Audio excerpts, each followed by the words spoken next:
स्वामी जी, जो योग का सफर है उसमें एक बात जो हमने आपसे मोटे लोगों बहुत को बहुत होता है। बार बार सुनी और सीखी है कि हमेशा बीमारी की जड़ पर वार किया जाए और उससे सबसे ज्यादा तेज नतीजे मिलते हैं। तो स्वामी जी, हर्निया की जो हाँ, वजह है उनमें एक वजह कब्ज है।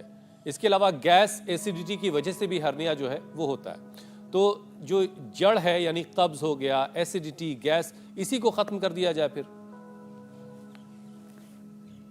इसके लिए बताते हैं। तो एसिडिटी से तो हाइड्रस हर्निया होता है, और कब्ज से ये नाभि और यहाँ नीचे यहाँ इधर उधर से जो है गोले वो गोले गोले से निकलते हैं, पोल सी निकलती है।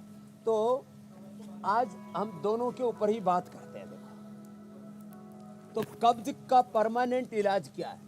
बहुत लोग 10-10, 20-20 साल से कॉन्स्टिपेशन से जूझते रहते हैं। और हाँ, मोटे लोगों को भी हर्निया बहुत होता है और पता भी नहीं लगता। उनको लगता है फैट बढ़ रहा है, पता लगा चारों तरफ से आंतें फट गई।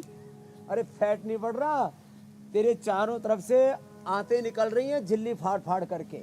तो मोटे लोगों को भी ये अभ्यास, और हर्निया वाले भी अभ्यास कर सकते हैं सारे, ये और ये 2 और 3 अभ्यास लेट करके। अब चलो कॉन्स्टिपेशन का परमानेंट इलाज बताता हूँ। एक तो अति बला के पत्ते खा लो।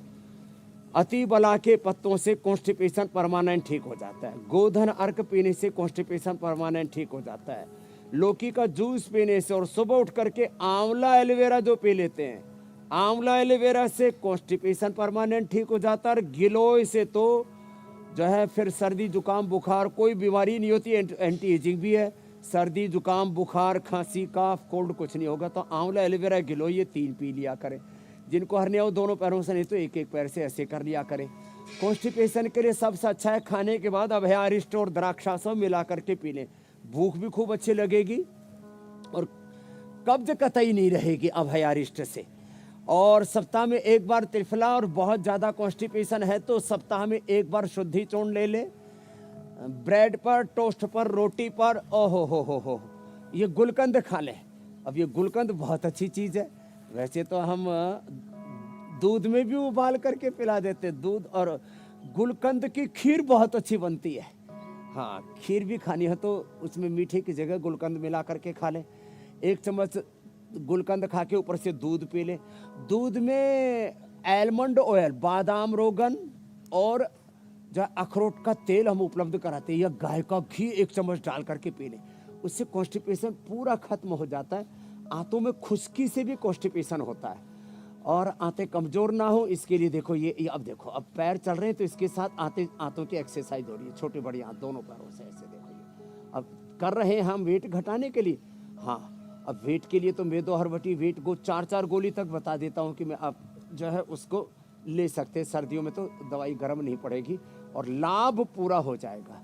तो कॉन्स्टिपेशन के लिए जो है फिर खाना चबा चबा के खाना जरूरी है। सुबह खाली पेट अनार, सेव, पपीता खाने के लिए मैं बोलता हूँ। अमरूद, आजकल सर्दी का अमरूद, उसमें कीड़े भी नहीं होते और बहुत मीठा होता है।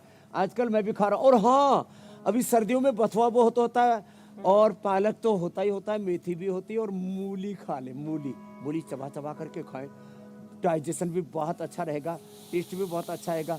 मूली को रोटी के साथ खाते हैं ना, और वो भी बाजरे की, मकई की, मोटे अनाज की रोटी के साथ खाओ ना, तो उसका तो लाभ ही कुछ हो रहा है। जी मेरी बहन जोत्सना जी। मतलब एक्सरसाइज एक, फायदे अनेक, और खाने के साथ भी वही बात है।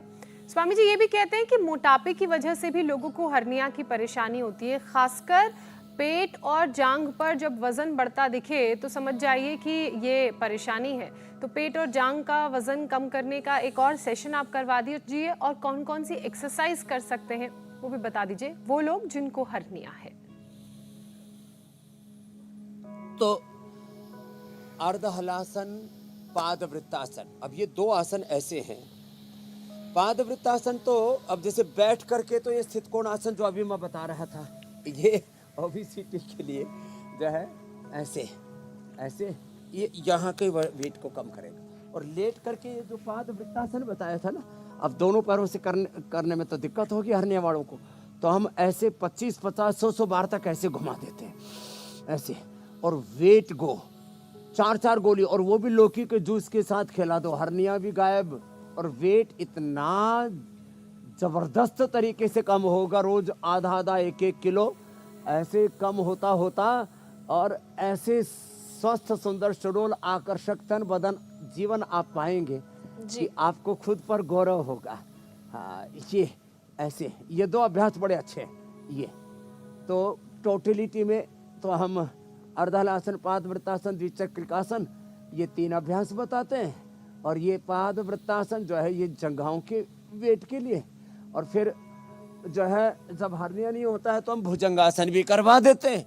हर्निया होने पर भुजंगासन नहीं कराते, उस समय तो हम जो है खाली बैठ करके और सीधे लेट करके ये अभ्यास करा देते हैं।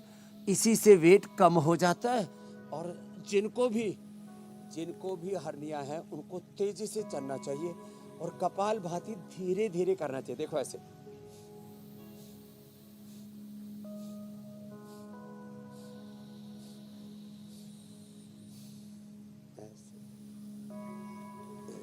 तो फिर और पैरों की पिंडलियों के साथ यहाँ पर भी वो पॉइंट है हर्निया का, ये पॉइंट।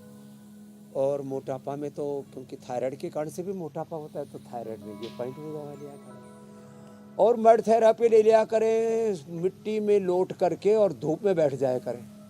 अरे साहब, फिर उसमें अपने सूर्य नमस्कार कर लो, आसन कर लो, प्राणायाम कर लो, और जो ठंडे गर्म का लेप यहाँ पर बताया था ना, ये तो है ही अद्भुत उसके लिए। तो फिर और जल्दी फायदा हो जाएगा। मेटाबॉलिज्म गड़बड़ हो जाए ना, तो ये दोनों हाथों में ये पॉइंट जरूर दबा लिया करें कपाल भाती करते करते। देखो ऐसे, हाथों में भी पैरों में भी दोनों जगह पॉइंट। और लेकिन हर्निया होने पर धीरे धीरे कपाल भाती करना है, इस बात का जरूर ख्याल रखना है।